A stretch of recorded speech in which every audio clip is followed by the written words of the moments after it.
George Kilpatrick, Inspiration for the Nation. Every now and again, we get together with Syracuse Mayor Ben Walsh to find out what's going on in the community. Good morning to you. And I know this has been school week. How's school been going for you? Morning, George. Great to be back on with you. It's been so far so good. You know, as a parent of two children in the Syracuse City School District, it's an exciting and anxious time in the Walsh household. Got the off for their first day, and can't wait to hear how it went. And immediately after that, I was over at Clary Middle School with the superintendent. I join him every year on the first day of school and visit with the kids. And same thing, I think some were excited, some were anxious, some just didn't want to be there, which I can relate to. I've been there. But given what we've all been through over the past 18 months, to have all of our kids in school in person is a monumental accomplishment. We work hard to keep them there. Yeah, I know that a lot of parents, especially with health and safety protocols, what's it going to be like? Certainly a lot of angst as well. Yeah, again, I can relate. We certainly have it at our house as well. But we've learned a lot over the past couple of school years as it relates to the pandemic. And probably the most important thing is that for the vast majority of our kids, in school learning is far superior. And so we've worked really hard over the summer to get our kids back into school safely. And again, we're off to a good start, but we need to keep an eye on the data. Staying with COVID for a minute, I know that it's recommended that city employees get vaccinated. What's the final decision on whether you can mandate and whether you have mandated all city employees to become vaccinated? So I have mandated a vaccination or test policy, which we actually started this week. So if city employees, you either need to be vaccinated, and that is by far our preference. That's what we want every city employee to get vaccinated.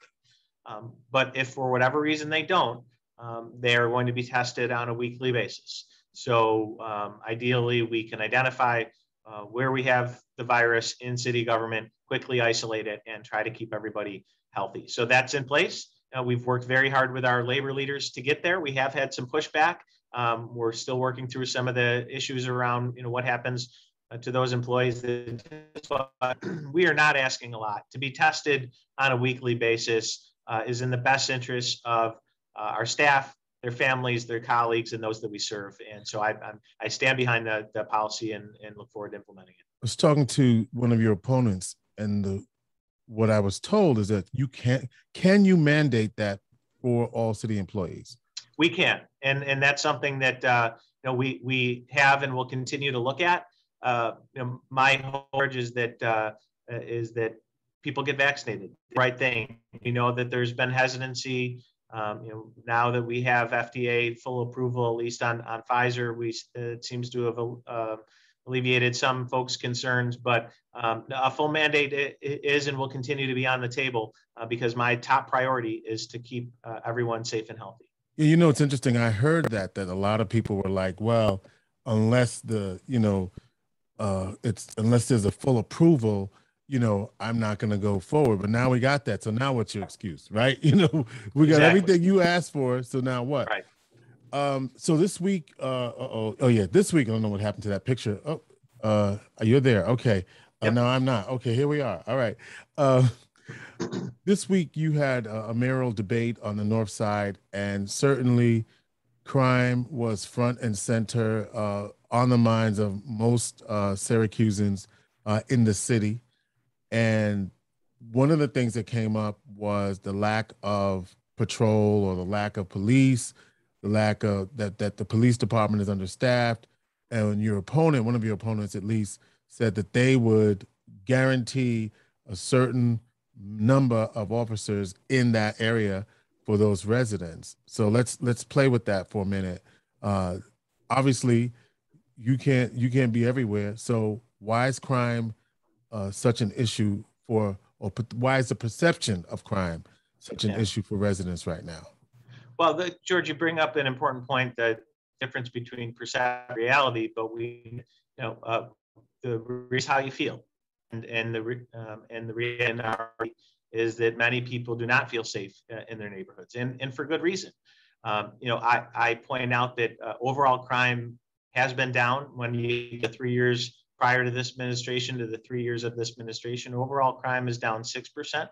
When we compare year over year crime, this year we are 13% below.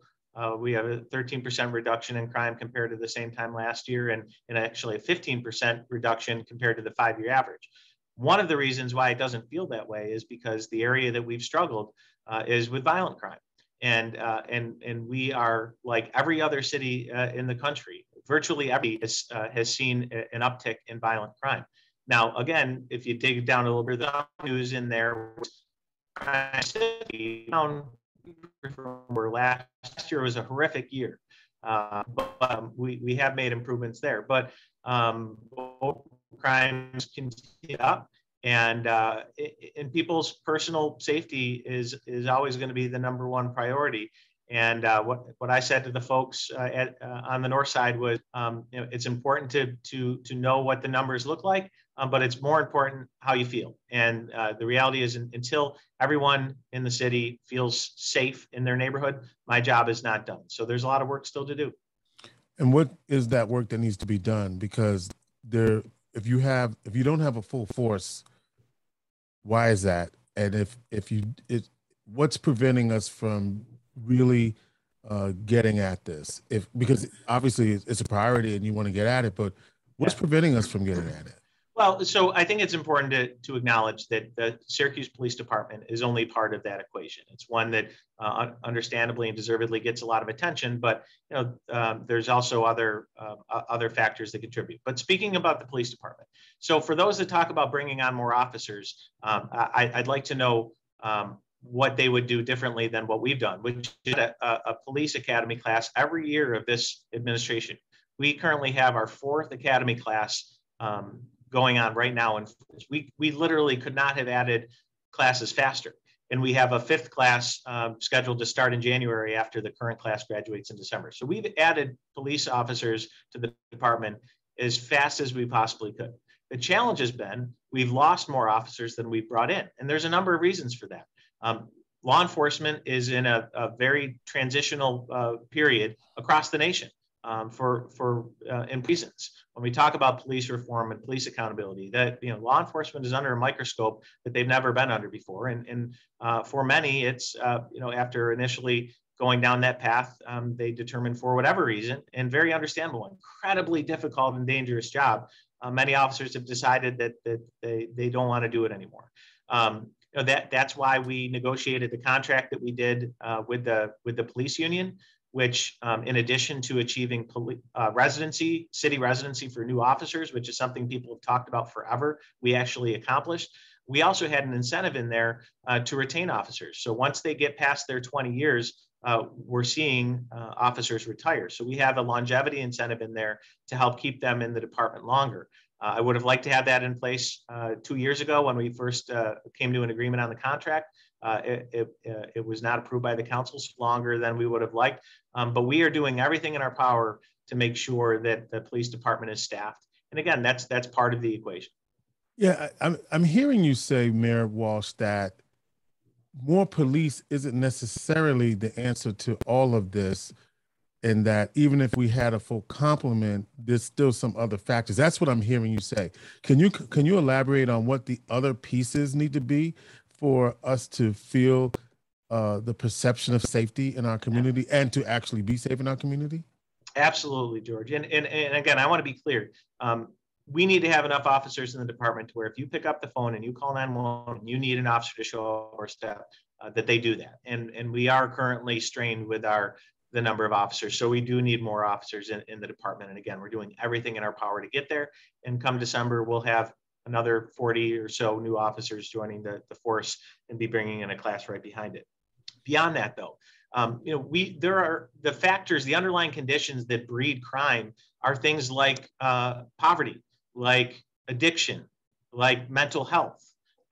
Those are all areas that we are investing in because we know that those are the underlying conditions. We need to give people opportunities. We need people to get jobs and to support their families. That's costing so much job training opportunities. People to be and mentally healthy. And so, a lot of the investments that we recently, especially as it relates to the police department, is making sure we have the tools necessary to support those that are in mental health crisis. We have a contract with Liberty Resources now to help us with that. That's why we're investing so much in summer youth employment and other youth engagement opportunities like the Police Athletic League, because it starts, like everything, with our young people, and we need to make sure that we keep them on the right track, give them positive, productive places and spaces to get out their energy, to learn the important lessons of life, to make mistakes and not and be able to recover from them. So those are all areas that need to be invested in, along with the police department, and we are. You obviously on that side of town, the Columbus Monument becomes an issue, obviously, and you are committed to removing the Columbus Monument in downtown Syracuse, but others in the community have targeted that decision and targeted you specifically around that decision. Any regrets, and are you holding firm to your decision? I am holding firm to my decision, George. It was a difficult decision. Like a lot of decisions that I've made over the past 3.5 years, it was a decision on an issue that had been controversial for decades in this community. And, we engaged in a very thoughtful, deliberate process where we had dialogues with many different stakeholders in the community, including members of the Columbus Monument Corporation. And through that process, that helped inform my decision. And ultimately, a difficult decision. That's what leaders do. And that decision is still going to result in celebrating and honoring our local Italian American heritage with that monument. We're locating the statue. We still have to, it's important to know, we still have to go through the formal process. We have to go through the Public Arts Commission and the Landmark Preservation Board. So there's a process that needs to be followed before we get there. The decision that I made was to initiate that process. But we remove and relocate the statue, put it in a place where people can go see it who care about it. We continue to focus the monument on celebrating local Italian American heritage. And then we create a more inclusive space around it that one can be proud of. Right now, there are many people in our community that enter into that and see that symbol up there and feel that that doesn't represent our community's values. And that's what's important to me. So we're moving forward with the process. It was a difficult decision. It's one I stand by, and I think we've done it as. And you're being sued, right? The group is suing you, or they're suing the city. Who are they suing? Yeah, they are suing the city. They have, specific claims against me personally. That's their legal right. We feel very confident and comfortable in our legal position. It's unfortunate, people say, well, why are you spending resources on that? I made a decision that we're moving forward with. It's the corporation, the Monument Corporation, that chose to sue, that is forcing us to expend additional resources on it. We have a lot of priorities in this community. This is one part of my job. But again, it's important that we have a space in the center of our downtown that is inclusive and welcoming to everyone in our community. Let me ask you this personal question: if this would be the reason why, if this could cost you an election, would it have been worth it? George, this job is about making difficult decisions. And I've always felt that as long as I make decisions that I feel are in the best interest of the community, the rest of it, including the politics, takes care of itself. So if I don't make it past this election, I will still be able to look at myself in the mirror. I'll still be able to go to sleep at night knowing that I did everything that I felt was in the best interest of the community, even if some folks disagreed with me. Advocating, Syracuse Mayor Ben Walsh joining us in the conversation, advocating for the residents of the city, especially the south and west sides, has become an issue around the community grid in 81. I've asked you about this before. There's this new idea that's an old idea, that's a new idea again, this proposal for the Harriet Tubman Bridge, right? Now, that's another lawsuit, right? Trying to stop the community grid. But also trying to address the concerns that people have around traffic around Dr. King School and the south side of the city. So full steam ahead on community grid, but there are these concerns. You've got Mitch Lewis and you got, Destiny and all these folk. Um, give us your perspective on all of that. I know you said to me last time that was a bridge to nowhere, so or something like that. But you pretty close to what you said, right? I mean, close. Yeah. Give me. I mean, a new elevated viaduct, which is what that is, has been evaluated and has been determined not to be the preferred alternative by both New York State DOT and the Federal Highway Administration. I've been a long, passionate advocate for the community grid and continue to be, George, but that isn't to suggest that it's the perfect solution. It's not. And there are specific components of that plan that do require further attention and potential reconsideration. You mentioned Martin Luther King School. Mm-hmm. The proposed roundabout there has raised concerns with the district, with families that send their kids there, and from folks in the neighborhood. We need to take those concerns very seriously. And we need to work together to address those and other concerns.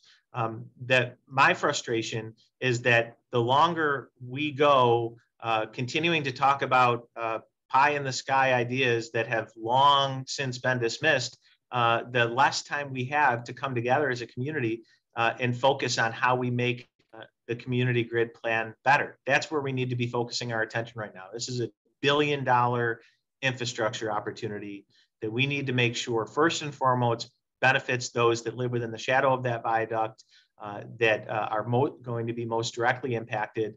But I believe that we can and will do that. And that's where we need to focus our attention.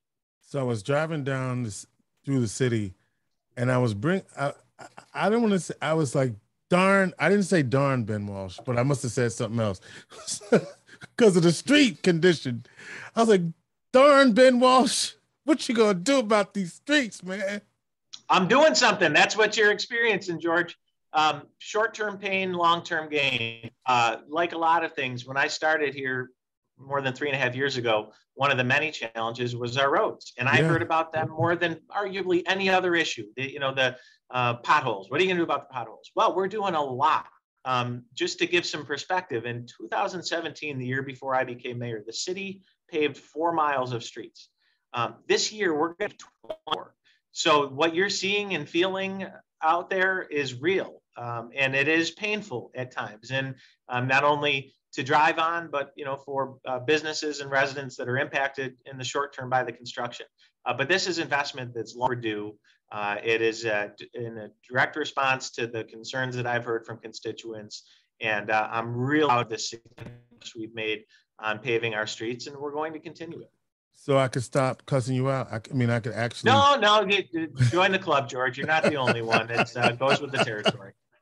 I appreciate you, Ben. I've had my questions. What do you want us to know about what the city is doing? This is your chance to tell us something good. Well, it has been my honor and privilege to serve the city over the past 3.5 years, George. And as we talked about already, we've made significant progress on virtually every front, whether we're talking about the first growth population in 70 years reflected in this recess, the overall reductions in crime, despite some of the challenges that we talked about, the reduction in vacant properties, the historic increase in high school graduation rates. By virtually every metric, we're doing better. But that isn't to say that we're anywhere near where we need to be. And so I'm not here to convince you or to convince those that I hope will vote for me on November 2nd that I've solved all the city's problems. Far from it. We have many. What I'm here to say is, over the past 3.5 years, despite a global pandemic, which we're dealing with, I have worked as hard as I possibly can, and have brought a team around me that has made significant progress on virtually every front. And with 4 more years, we look forward to continuing that progress. That's it, George. That's my pitch. All right. Well, I got you. Last thing, 2 things. You are vaccinated, right? You are, just to get that on the record. You asked me, you didn't ask. Okay, so you're vaccinated. Secondly, I have a request, and I don't know if this can be, at the Regional Transportation Center, that street, you cannot cross that street. I don't know what can be done. It is impossible to cross. We've got a Yeah. mall across the street from a transportation center, and then never the twain shall meet. Yeah. I don't know if you, through the city We're on it. planners, can figure that out. We're You on it. cannot cross that street. No, it's a big problem, George. I mean, it's a safety problem, but it's also a problem. We have all these amazing assets, the state, the regional, the transportation center, the mall, the internet, and you can't walk from one to the other. And so we're doing some short-term improvements, including this year, some pedestrian talked about that in Washington. But we actually have a study underway that we're partnering with the state and how do exactly that? How do we connect these dots and actually, knit together the fabric of the neighborhood that is up on the north around our run, and that is underway right now. And we're going to be looking at enhancing those connections in each one of those areas.